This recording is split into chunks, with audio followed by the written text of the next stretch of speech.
હાલમાં જ રિલીઝ થઈ રહેલી ફિલ્મ યાદવજી કી લવ સ્ટોરીને લઈને યાદવ સમાજમાંથી ભારે વિરોધ થઈ રહ્યો છે.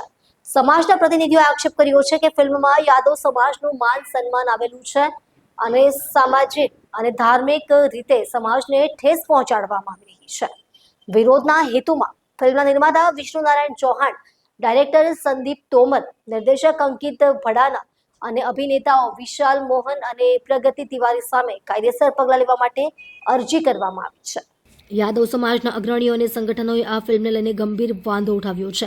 સમાજના પ્રતિનિધિઓનું કહેવું છે કે આ ફિલ્મમાં યાદવ સમાજના માન સન્માનને ઠેસ પહોંચાડવામાં આવી રહી છે તેમજ લવ જિહાદને સમર્થન આપવાનો પ્રયાસ થઈ રહ્યો છે. તેમનો આરોપ છે કે ફિલ્મના નિર્માતાઓ ઇરાદાપૂર્વક યાદવ સમાજનું નામ જોડીને સમાજની મર્યાદાઓ સાથે ચેડા કર્યા છે.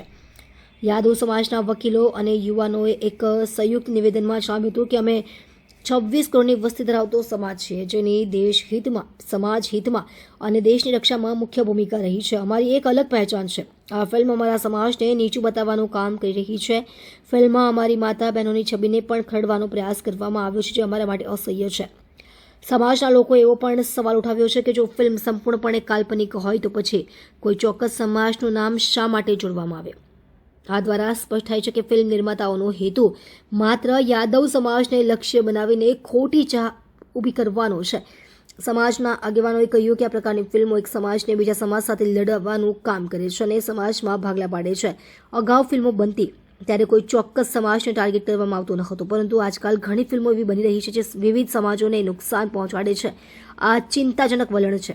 યાદવ સમાજે આ ફિલ્મ સામે કડક વિરોધ નોંધાવ્યો છે અને ફિલ્મ પર તાત્કાલિક પ્રતિબંધ મૂકવાની માંગ કરી છે. તેમણે સ્પષ્ટ કર્યું છે કે જો આ ફિલ્મ રિલીઝ થતી રોકવામાં નહીં આવે તો તેઓ ગાંધીવાદી અને બંધારણીય માર્ગે આંદોલન કરશે. સમાજના લોકોએ ફિલ્મ સાથે સંકળાયેલા તમામ કરતા ધર્તાઓ સામે કાયદેસરની કાર્યવાહી કરવાની માંગ કરી છે.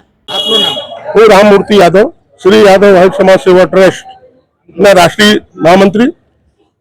अच्छा, आज कई जगह पर शा માટે વિરોધ કર્યો? આજે અમે કલેક્ટર કચેરી અમારા સમાજ સુરતમાં રહેતા યાદવ સમાજના તમામ લોકો સાથે અહીંયા આવ્યા છે આવેદનપત્ર આપવા.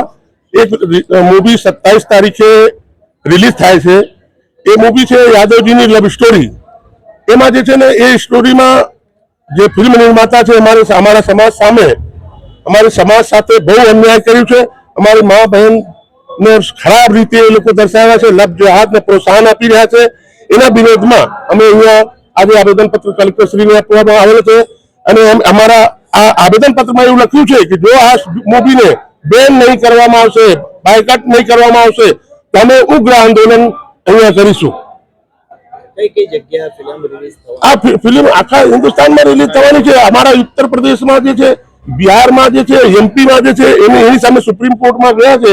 લગભગ 25 તારીખે સુપ્રીમ કોર્ટે આપી છે મને અને અમને પૂરા આશા છે કે આ ફિલ્મ પર સુપ્રીમ કોર્ટ બેન લગાવશે.